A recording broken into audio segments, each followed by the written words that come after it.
Hey, Scott Kennedy here. We are live, and we're going to do something a little different today. We're going to have some fun. We're going to start a new segment at a new show called Best Ever. This was one of the YouTube commenters. So yes, I'm always over the comments. So make sure you are on the comments.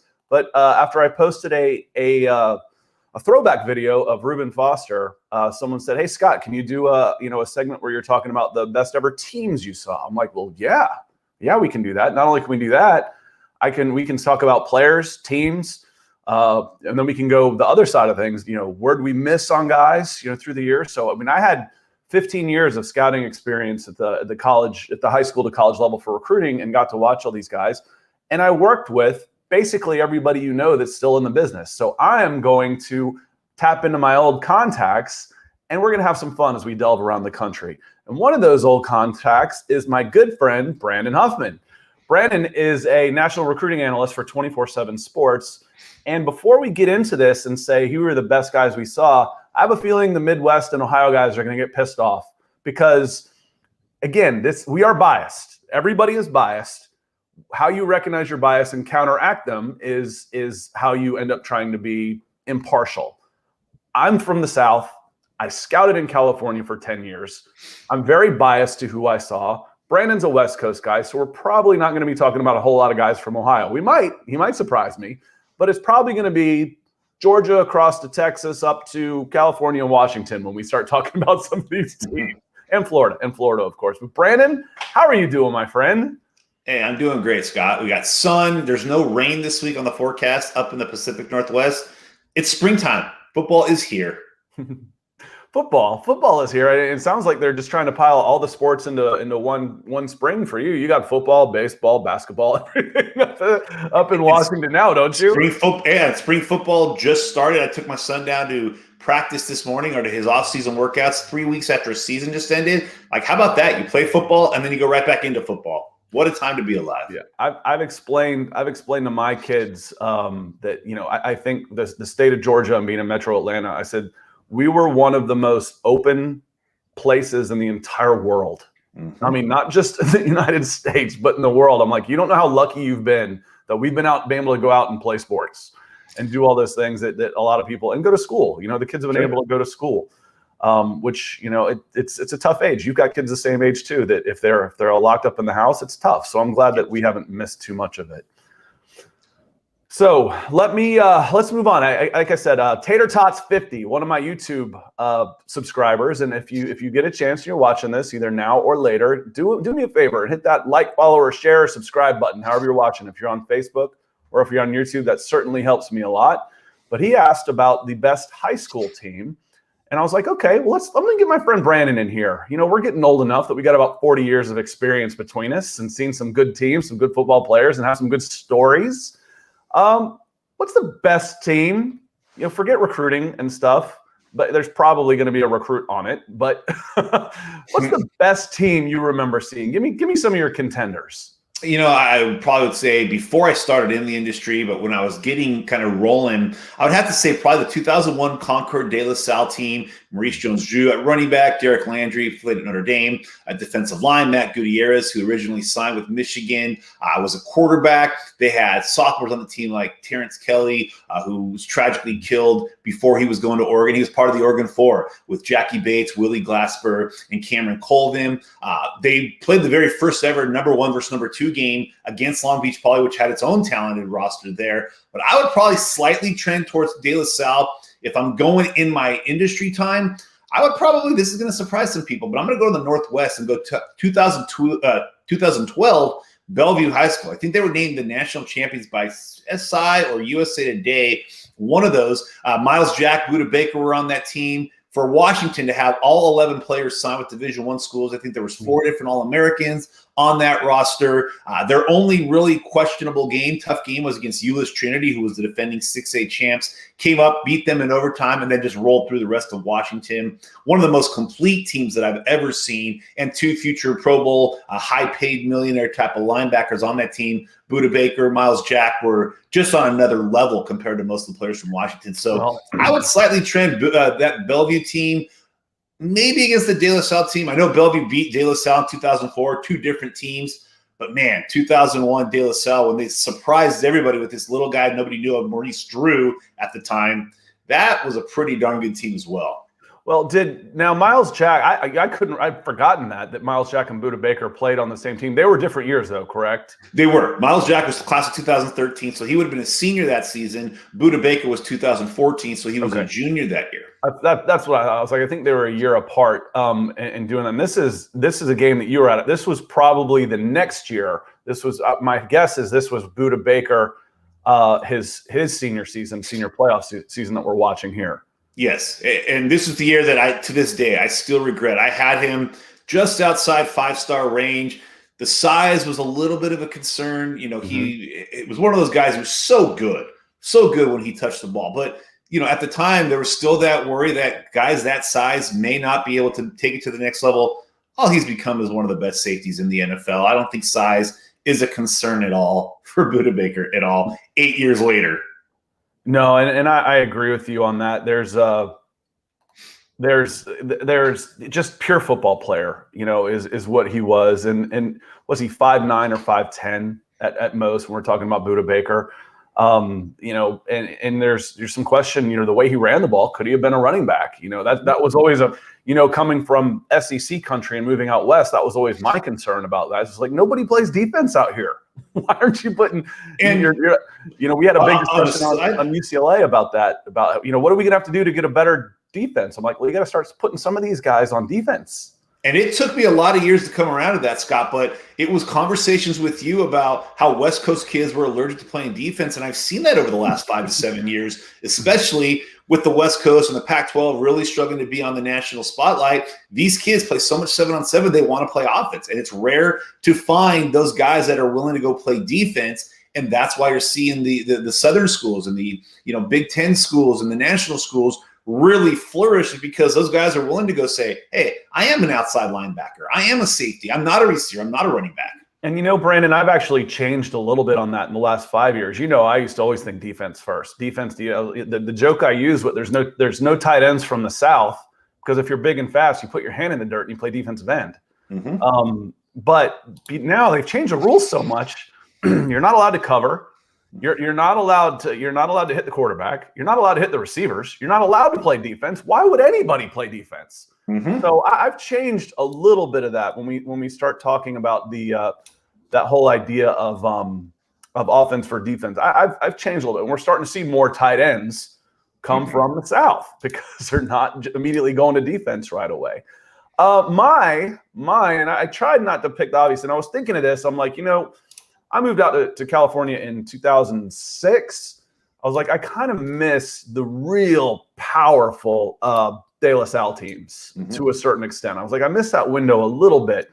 And actually, I had them in my head as Long Beach Poly. That's how long I've been gone. So it's like, so let me go around a little bit. And I couldn't think of anybody. But I did go see Kyle Murray and Allen play in his final game. And that'd be a good shout, as the best team, the best high school team I ever saw. But, I'm going to have to go with the 05 Lakeland Dreadnoughts. That team was not just loaded with talent, because we've seen teams loaded with talent. Douglas High School in Atlanta signed 12 D1 kids and couldn't get out of the first round of the playoffs. Miami Northwestern had a bunch of guys, but they didn't win the state championship with Teddy Bridgewater in that group. But Lakeland did it all, and they did it 3 times in a row. So, when you're looking, let me bring up some Chris Rainey stuff here. When you're looking at Chris Rainey, and this is one of the best high school football players, I think, that's ever played the game. He had 2,400 yards rushing, and they beat St. Thomas Aquinas, a good heavily recruiting private school out of Fort Lauderdale. There's some players down there too. I think they beat them 3 times in a row, at least twice. And the 05 team, they outscored everybody 580 to 93. That was an average score of 39 to 6. And Chris Rainey, I used to joke about him. He was only about 155 pounds, and he wasn't a blazer. He wasn't a 100-meter guy. I said, Chris Rainey's going to run a 4.5, 4.45, but he can do it forward, sideways, and backwards. And we saw him do it sideways. You remember at that B2G camp, he came out, and Reggie Dunn was the fastest player in California.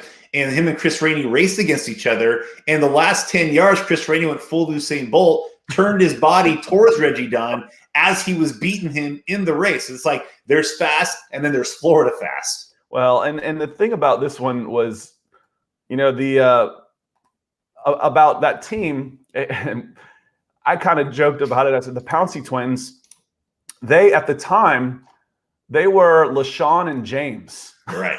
Like I couldn't keep them apart then. And then they changed their names to like Marquise and Michael. I'm like, now there's 4 of them. Now I've got no chance.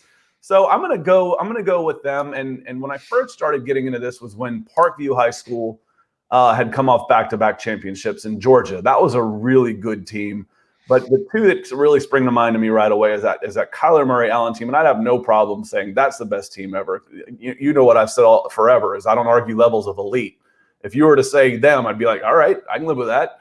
But that was my team. Was the 05 Lakeland. My in-laws are from there. I got all kinds of family in Lakeland, so they'll be happy to hear that because that was one hell of a team. And that was the backbone of the 2008 Florida Gators national championship team. I'm all black, the Pouncey boys, Chris Rainey. That was a heck of a team. Now, let's move on a little bit. Best offensive player, and it could end up being a guy that was a high-level recruit, but it doesn't have to be. Mm-hmm. So, who was the best offensive player that you ever saw in high school? Well, I'm going to cheat a little bit because, they say linemen win you a lot of games on offense and, defense wins you championships. So this is the guy that you and I both loved. And I think to this day, this is one of my greatest regrets in this job. It's Tyrone Smith. As an offensive lineman, he was just special. I would go with him as the best offensive lineman. I would go Najee Harris as the best offensive player I've seen just so slightly over Robert Woods. Part of that was because Najee Harris was essentially a one-man team. He played at a public school in the East Bay. When most kids at that time would go to De La Salle, they would transfer to another school to be at a superpower. Najee stayed at Antioch and single-handedly put Antioch on the map. Now, granted, they were good 20, 30 years ago. They had another player on that same team, Isaiah Dunn, who went to Oregon State, signed, I want to say, with the Buffalo Bills. But Najee was just so good as an offensive player. I would just go so slightly over Robert Woods because those Robert Woods teams, you had Marquise Lee, you had George Farmer, you had, Jason Gibson, Connor Preston. Marquise Lee, Robert Woods as an all-around player. This is Robert Woods we're watching here. Yeah. So, and I would go Robert Woods just as the best pure all-around football player that I've seen. I mean, he's on my Mount Rushmore as a player. Watch him as a punt returner. You saw him as a kick returner, as a defensive back. I remember we had debates between him and Keenan Allen. One was rated as the number 1 receiver. One as the number 1 safety. And if you would have flip-flopped those 2 guys as the receiver and a safety, you wouldn't have been wrong. I mean, when he touched the ball as a freshman, I remember going to Sarah High School with Randy Taylor, who at the time was the West Coast guy for Scout.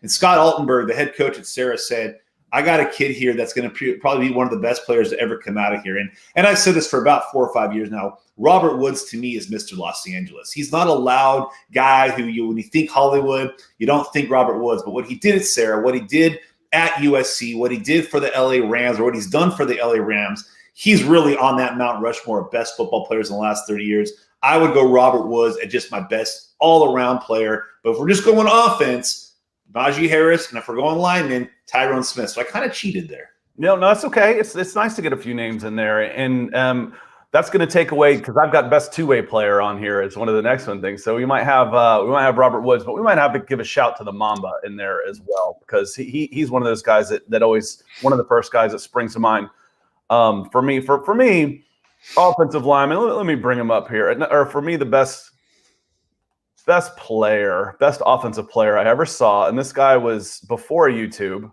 That's how old I've gotten. Is if you remember the name Noel Devine. Let me share a screen here real quick. Noel Devine was a cartoon character, and he was about 5'6". He's small. This is where I came up with the phrase, like, he looks like he's downhill skiing. You're watching him, and he accelerates out of his cuts. Look how fast his feet are. And he's turning a corner and accelerating away from people. He accelerates through his cuts. He's in a tough area down in Fort Myers. But he was a YouTube sensation before there was YouTube. Yes. Where his videos just started going around the old-fashioned way. People are emailing you downloaded links and stuff. So for best pure, and you saw that little stiff arm that he just had where he turned around, turned his back, and pushed off the guy and then kept accelerating.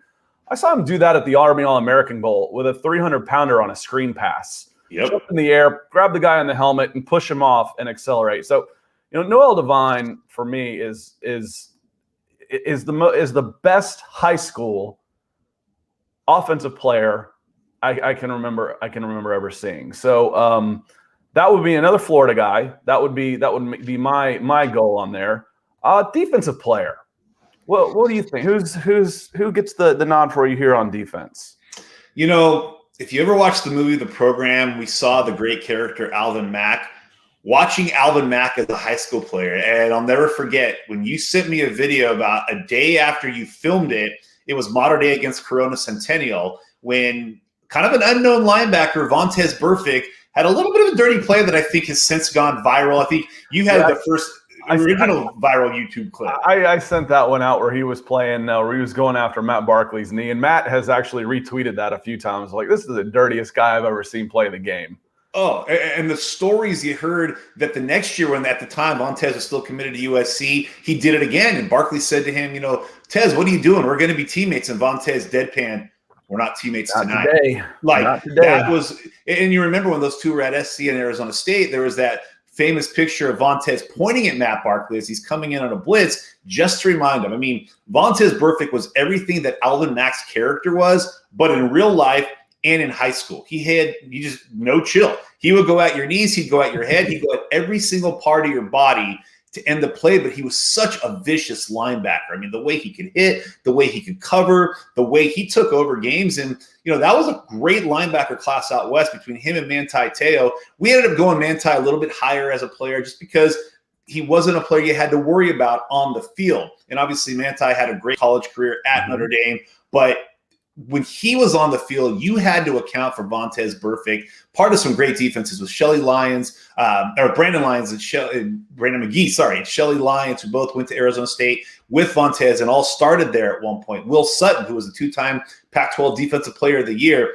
But Vontaze, for what he could do on the field, was just incredible. And that was just what he would do to intimidate you before he actually hit you. Well, and what was funny about Vontaze was watching him go to 7-on-7s. I mean, it looked like a rabid pit bull stuck behind, like, that just got picked up by the pound, and the meat wagon goes by. I mean, yes. He was twitching. He'd be playing middle linebacker in a 7-on-7 where you're not allowed to hit anybody, and he's like convulsing. He's like, I gotta hit somebody. I gotta hit him. And he would just dip that shoulder enough, but a little Vontaze Burfict shoulder dip was enough to be like Mike Singletary flying at you from 40 yards at full speed. Vontaze did nothing quietly. It was always violent. Yeah, and my first guy, in fact, before Google bought YouTube, I had a channel, and it's the best player I ever saw video has over 300,000 views on it. I'm like, well, I wish I could get that on my new channel. But it was Trey Blackman, and I've got some video on him, and he was about 200 pounds, and he played for LaGrange, signed with Auburn. He was the number one linebacker, just thinking that he'd be able to hold up. And unfortunately, the way he played, he couldn't. He kept injuring himself once he got a little higher. But on the high school level, I didn't think I'd ever see another guy like him until Reuben Foster came along. And what was interesting about Reuben Foster is Reuben Foster played in the same county, in the same city that Trey Blackman did. And he did it at 220 pounds. The way he tackled, I think he concussed himself a few too many times, and it hurt him early at Alabama. But he then transferred to Auburn High School. So this is Auburn against Opelika, which are right next to each other, in just across the state line into Alabama. And I have to say, I think he might be, and this is him. You see his flexibility and his balance and all that type of stuff when he's playing running back. But you want to talk about running angry. Very similar to Vontaze Burfict, the way he played. I mean, I know he's going to hit somebody hard. This is all one game. It's like Reuben Foster's in the game. He's going to hit somebody hard, and he's going to turn them around. This is probably the best defensive player that I can remember seeing. And he had a slow start at Alabama, but it came on, and he ended up being a pretty good impact player for them. Now, I had best two-way player on here. And we talked about Robert Woods. and for you. So we had a little bit of a preview there, but I want to show you. And I remember calling you. I'm sitting at Crenshaw, and I'm like, hey, this kid's just a sophomore. Have you heard of this guy, DeAnthony Thomas? And you kind of laughed. You're like, yeah, that guy's been a legend for since 8th grade around here already. And his nickname, the Mamba. He was the Black Mamba. So, and when I think of two-way players, this is him at running back. And if you look, when I was describing Noel Devine a few minutes ago, he's the same guy. He may not quite have the side to side, but you see the way he accelerates out of cuts. And this is a championship game here against Narbonne. Yeah. This isn't just nobody, but he accelerates out of cuts and he's so fast. And one of my favorite things was going to a 7-on-7, and this 5'8", 160-pound kid soaking wet shows up, and he's already got this reputation, and guys that we know in the business would be like, that's it, that's the big deal. Like, just give it a minute, just give it a minute. About a game into it, they're like, okay, I get it. Yeah, he's the real deal. But I've always said about him was, if I'm Chip Kelly, I probably want him at running back too. But if I was his dad or his agent, he would have been playing corner. I think he would have had a much longer career and a higher upside at corner. What do you think about DeAnthony? I mean, I remember when he was a freshman, it was about the second game he played, and Frank Price, who was one of the assistant coaches at Crenshaw, son Brian Price, former Pac-12 Player of the Year, had played at Crenshaw before, and Frank Price says, I got the next big star out of LA. And I'm expecting to see somebody that was built like Brian. And he points to this little guy in the in and out line at the Rose Bowl. These little cornrows. With the cornrows, 5'8", 150 pounds maybe. And he points to him. I said, Frank, you got to be joking. It's like, trust me, Huff, this kid's the next big thing. Well, 4 years later, he probably single-handedly had the best career of any city section player that came out of LA. Now, 10 years later, a kid like that doesn't go to Crenshaw. He doesn't go to Dorsey. He goes to Bosco. He goes to Mater Dei. But at that time, he put Crenshaw really back on the national map. They were an LA power, but what was crazy about DeAnthony is he almost single-handedly beat De La Salle, and then he got hurt in the state championship game. De La Salle came back and won when he was a senior. You remember at the All-American Bowl, the Army All-American Bowl, he had never played corner. He was a safety, played some nickel.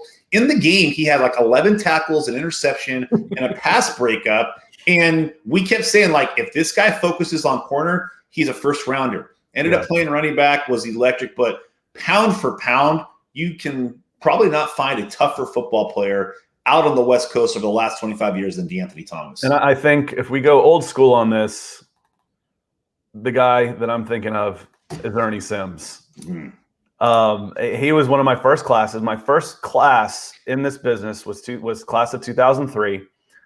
And this is Ernie Sims. He played at North Florida Christian. And you've heard me say things so many times, you got sick of hearing them. But it was like the level of competition doesn't bother me that much if they're dominating it. This was a single A or double A school. I'm like, Ernie Sims is still Ernie Sims, whether he's at De La Salle, Long Beach Poly, or North Florida Christian. He's still Ernie Sims. Does he have the measurables? Does he have the desire? And the answer was this on yes, yes, yes, and yes. And this was also one of my first lessons in coaches that talk too much. It's like, well, he's the next Bo Jackson, Herschel Walker. And me and Jamie Newberg, one of the first people in this business, I'm like, dude, this is a linebacker. I'm like, he's an LB. You watch this, and maybe I don't know what made me so sure then, because he looks pretty damn good at running back. But I was like, he's a linebacker. He ended up, having a really good career. Get first-round draft pick, Detroit Lions, and stayed local, went to Florida State. But old school time, he's always one of the first people I think of when I start thinking of best two-way players I ever saw. And he's a tough one to beat. Now, some of the fun ones, we get this question all the time. Who's your biggest bust? One of the guys you thought for sure, this is the guy, he's going to make it, the kind that just makes you sad. You're like, man, because I tell people all the time, it's like, who we root for? We root for us. If I say Julio Jones is going to be the number one wide receiver in the country, I want Julio Jones to be the number one wide receiver in the country. I don't care that I want Auburn. He's going to Alabama. Yeah, and the AJ Green, that debate's been going on since 2006. So And I still don't know that there's a winner. I might give the edge to Julio 15 years later, but he had a better offense and better quarterback. But far. biggest bust, when you think back, oh God, this guy just hurts my soul that I thought he was going to be so good, because then we end up getting jaded. It gets hard to get excited about guys after you have one of those big misses. Who's yours? I hate to bring this up. We talked about Tyron Smith early. He was the number 2 player in the 2008 class out west. Number 3 player was Matt Khalil. In consecutive drafts, Tyron Smith and Matt Khalil were the first offensive lineman picked, both top 10 picks. The 2 guys that I should have rated higher, but at number 1, I went with the most sure thing that I've ever seen at running back. He was a combination of speed, power. He ran a 4.31 40 at the Scout Combine in Los Angeles. Darrell Scott. To this day, that's the one that's still – I'm in fantasy football leagues with guys that I worked with 15 years ago that their team names are Darrell Scott number 1, just as a way to poke at me for this error that I made 14 years ago. Just could not believe – he was as close to a certain thing. And then when he went to Colorado, he chose to go to Colorado over Texas and over Mac Brown. I thought for sure he was going to be a starter. Instead, transfers from Colorado to South Florida, leaves for the NFL way too early, doesn't get drafted, out of football, weighing around that albatross around my neck for 14 years. Thank you, Darrell Scott. Yeah, and the one thing you just never know for sure is the heart. The phrase I've used a zillion times is you can't. They say you can't measure someone's heart. That's true, but you can tell if they've got one. Mm-hmm. Look what happens when they face adversity. How do they react to it? Didn't he show up overweight at Colorado? Wasn't that a big thing? Because there was I can't remember what was Green's name that went to Michigan out of Maryland. That big Derek Green. Derek Green, because he was the same way. This guy is a man.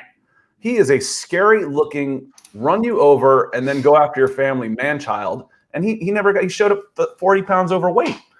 And those are the kind of things you really can't predict. Right. And even if he's not a 4.3 guy, 4.45 was plenty fast at 220 pounds with his balance and everything. So, yeah, I was right there with you. I'm pretty sure I had some help in that one, because, I would have given you more hell about having a guy that high if I didn't back it. So I don't remember backing it as director of scouting. So we can hang that on me too. But another one for me, I always said that the job that I had at director of scouting was just to try and manage anger levels. Recruiting guys are going to get mad because their guys aren't as high as they want them to be, because you got to mix in an entire country. The publishers and the people writing about it are going to be mad because they want their guys higher. The fans are going to be mad because they want their guys higher. And the kids are going to be mad because they want to be higher. Mm-hmm. And I said, so there's only one guy, and that's the number 1 guy, except that year, the number 1 guy we had as an offensive tackle, Eric Armstead, who didn't want to be an offensive tackle. So we moved Dorial Green Beckham to the number 1 spot. And this video is courtesy of Max Preps. And, I thought, I was like, we got the next Calvin Johnson here. And that's the best wide receiver I'd ever seen. He's a 10.5, 10.600 meters, full-grown man, body control, hands. He's got all of it. You look at him now, and you're like, is this Kyle Pitts video? You're watching him right now, who just went number 4 overall in the draft, is the highest ranked tight end in the history of the NFL draft. Even wearing that single-digit number, he's going to wear 8 with the Falcons next year. I'm like, that's Kyle Pitts, right? Nope. That's Dorial Green Beckham out of Missouri. And he had trouble passing drug tests. And that is what ended up, for better or worse, I'd say worse, cost him a lot of money. And, I'm pretty sure it was mostly marijuana that he was getting, if he had just born 10 years later, no one would even say anything. But, at the time, this was mine that when you're watching Dorial Green Beckham play the game, he's got everything you could possibly look for in a prospect. And I was like, okay, it's hard to have a guy that's number 1 overall, but, we didn't have a surefire number 1 that year if Eric Armstead was going to play defensive line, because nobody believed that he was that same level of a defensive end. So this is mine. There's so many that you can go with when you're talking about busts, because busts are a dime a dozen. They're real easy to come by. Fred Rouse is on this list too. You might not remember him. He was class of 02 or 03 coming out of Tallahassee and got kicked out of Florida State for breaking into his teammates' room, and he left his practice gloves behind. Nice. Attaboy, Fred. Busts happen all the time. I've said before when we get in these discussions, if you're going to argue about prospects, bet on them failing, because they're much more likely to fail than they are to say you can't play and then have them exceed expectations. That happens much, much, much less. So speaking of one of those guys, who'd you get the most grief over? We've all got these guys. It just makes us hate a fan base. Not hate them, but you're like, listen, could you at least let me be wrong before you tell me I'm wrong? Because the guy hadn't played it down in college football yet. Who's yours? Who was on this list for yours where you just wanted to go back 4 years later and say, I told you so. I told you he couldn't play. Man, I don't even know where to start. I mean, I had the one where we dropped him and then he went and completely outplayed where we dropped him. Danny Shelton's one of those other albatrosses around my neck where we dropped him from a 4 to a 3. And admittedly, he had a terrible senior year. He got fat. He got out of shape. Then you saw him, I want to say, at an All-American game in South Carolina, and you said, hey, we may have been premature on this. And I'm like, nope, I'm sticking to it. A few months later, his brother gets shot, breaking up a fight at a neighbor's house, gets shot and killed. Danny Shelton completely rededicates his life to football, goes and ends up being a top 10 pick, an All-American, and a player that it wasn't just so bad that we dropped him. It was how well he did at college, at Washington, but also I lived in the same town as him. So there was the familiarity bias where I saw him really, really good and then start to trend down, and I punished him as sir. And I wanted to be able to say, but how am I supposed to account for the tragedy his family endured that really helped him refocus and revitalize in football? So that was one. Good ones, though. We usually root for the guys. It's like, listen, I hope he ends up being this guy. You're thrilled for him. You're thrilled to miss. Yeah. But who are the one? Did you have one where Rivals has him ranked or ESPN has him ranked this high? What do you know? I'm like, well, they haven't come west of the Mississippi in 10 years. Yeah. What are you talking about? God, the one that I would say, and I remember going on the radio on signing day of 2010 was I had to defend why I kept a quarterback out of Oaks Christian High School too high. And the remark I kept getting, well, he's freaking Joe Montana's son. Naturally, he should be high. And it was Nick Montana. And I remember one of my good friends who I still do his radio show every signing day. I said on the air that day, I have a feeling in 5 years from now, I'm going to regret keeping Sean Mannion as a 3-star and keeping Nick Montana as a 4-star. And it was apocalyptic. I was saying it on the University of Washington's flagship radio station about Joe Montana's son. Joe Montana's son didn't do well at Washington. The last we saw, he was throwing a number of pick sixes for Tulane in a bowl game. Sean Mannion left as the Pac-12's all-time leading passer at the time, and that's one to this day that I should have. You were telling me for a year, 2 years, you got him too high. You got him too high. You got him too high, and it was like I knew I had him too high. I just couldn't pull the trigger. At the time, the industry's gone so nuts that it used to be that everybody was a 3-star. Well, now everybody's a 4-star.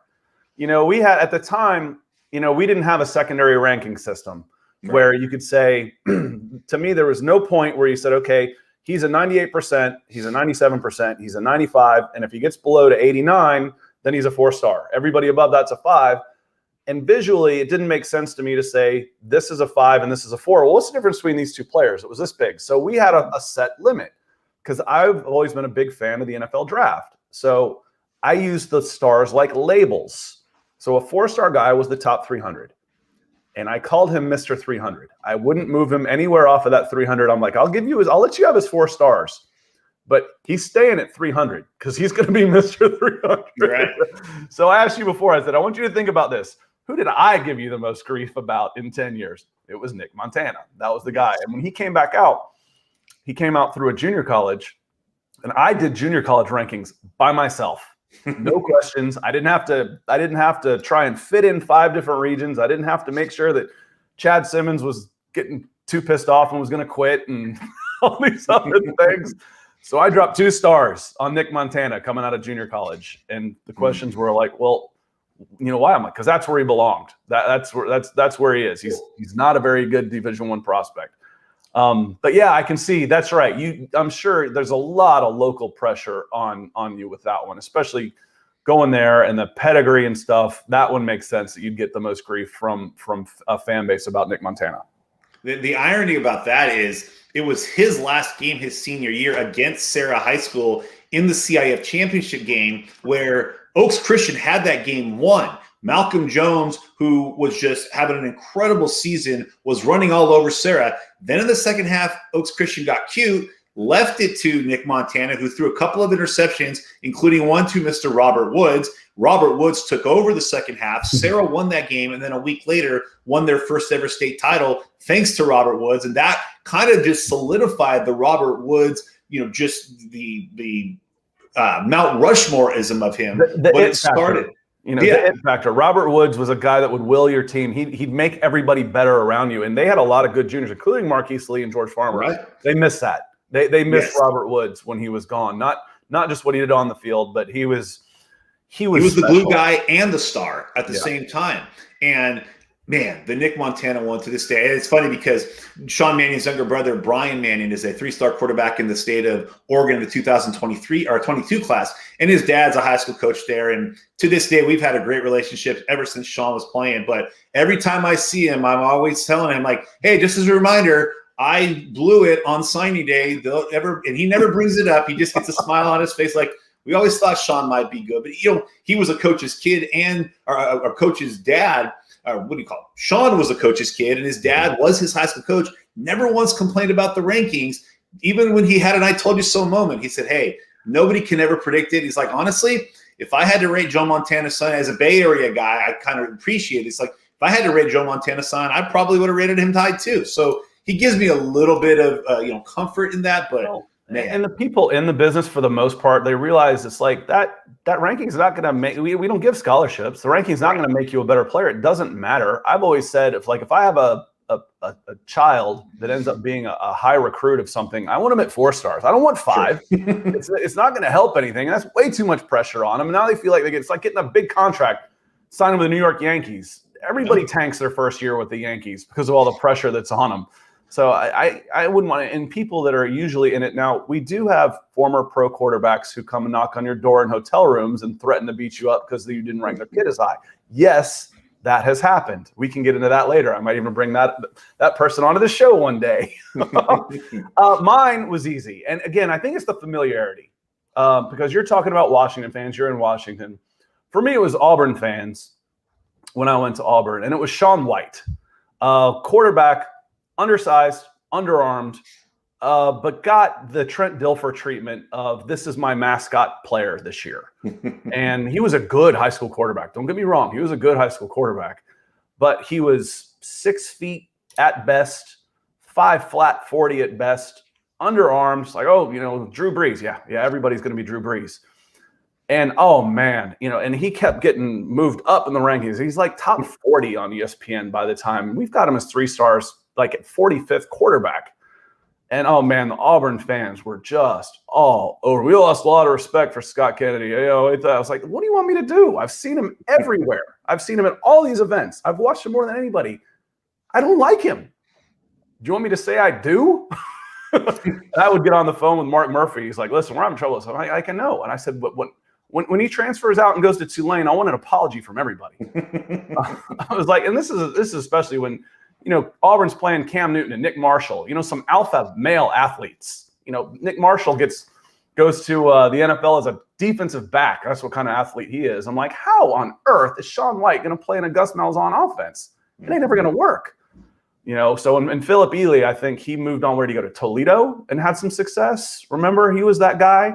Signs with, he's like, well, if you'd signed with Alabama, you wouldn't have said anything. I'm like, Philip Ely was an Army All-American. We had him 40th and 3 stars. It's the same guy. So that was mine, was Shaun White. And he struggled predictably. And then he kind of washed out Auburn too and didn't turn back up too much. So we do get a lot of grief. I say it's nice when people remember when we're right, because they usually just remember if we were positive or negative, not if we were right or wrong. It's like, oh, that guy was That guy, he doesn't know anything. He always says we're going to be bad. It's like, rankings day, 7 of your guys can move up, and the one guy who moves down is going to be the lead on the message board. Well, we knew all our guys were underrated. They were all underrated. So you finally got these 7 right. Now you miss this one. And the up and down arrows and the recruiting, I always was against them because it's like, if I move this guy from 25 to 10, he's the only guy that gets a green up arrow. Yeah. The other 14 get down arrows. I'm like, I don't need that in my life. And they didn't drop. Yeah. Well, and the other part of it was, you'd start with ranking 100 people. You start with ranking 100 and he's 50th. Okay, well, he's in the 50th percentile then. Now I've got 2,000 guys ranked and he's in 100th. Now he's in the top 5 percentile. He moved up. Well, speaking of what, I want to make an honorable mention because you and I both kind of pegged this relatively before everybody else did, but we did have him in the initial top 100 was Malik Henry, who something went wrong halfway through high school. After he was at Westlake, something clicked in him and not in a good way. He went from being a no-brainer talent-wise to being a complete disaster that when we dropped him, the Florida State board was just beside themselves, calling us amateurs, calling us all those names. And we're like, hey, there's enough red flags here that we have, you can't judge a kid by his character. Well, we did. And guess what? We were right. I didn't like him as much. I'm sure I made you and Greg Biggins mad several times because you had him real high. I'm like, I like these 6 guys when I'm trying to fit in rankings. And I'm like, I like these 5 guys a lot. And you've got him where I like 50 guys better around the country better than him. So if you're number 1, then I have to have your first player out west, number 51. And that's going to move everybody down because I didn't really like him that much, as much as a prospect as some of the other guys. But, and then the attitude and stuff around it, I'm like, no, you can't have this in a quarterback. That was actually going to be one of my questions. One of my categories was going to be, most likely to get his ass whipped by his teammates. But that one was too easy for you. I knew the answer to that one was going to be Malik Henry. So, but I want to thank you for coming on. And the best ever. This is, we went through some of the things. We went through our best high school team. We've seen offensive player, defensive player, two-way player. And I want to thank Brandon Huffman, national recruiting analyst at 24/7 Sports, who has owned the West Coast with Greg Biggins for almost 15, 20 years. So it's a pleasure having you on, my friend. Always good to talk to you, Scott. Thanks for the trip down memory lane. Absolutely. I want to say goodbye. I'll say goodbye to Brandon. Goodbye, Brandon. And just remember, everybody, to hit that like, follow, share, subscribe button. If you're watching on Facebook, you're watching on YouTube, it's a huge help. And if you've got any questions, any thoughts you want to bring in, or people you want me to interview, hit the comments section. I'm all over them. We started the show because of someone asked for a request. We do requests. Until next time, this was our first episode of Best Ever, and we will keep doing them. Thanks to guys like Brandon Huffman, and thanks to you as well.